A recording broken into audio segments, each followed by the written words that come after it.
Kayla, it's Mrs. B. Mom emailed me and said you're stuck on a design for Square One. So I wanted to make you a little video to show you some ideas.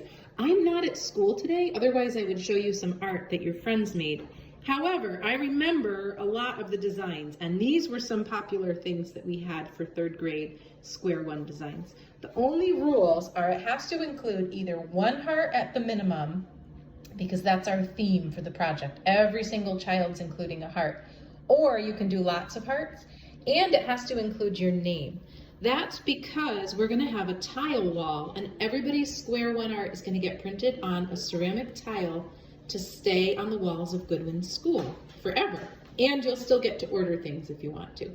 So here are some designs that kids at school liked doing.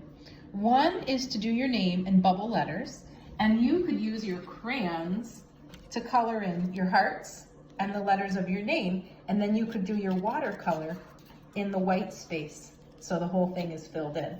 So I think it's nice to fill the whole square with colors because then when it gets printed it will look really beautiful. So if you were to color crayon on the hearts and crayon on the letters of your name, you could do rainbows, you could do your favorite colors in a pattern, and then you could watercolor around it. Another popular design has been to do a whole bunch of hearts. This is called concentric shapes in art. When you make a shape over and over and they get bigger, you could color inside here and then watercolor the outside and do the design in Sharpie. So these would be Sharpie lines, and then you'd color in here with crayons, and then you'd watercolor around here. Another thing some children had been doing that worked out really well is making a design out of hearts.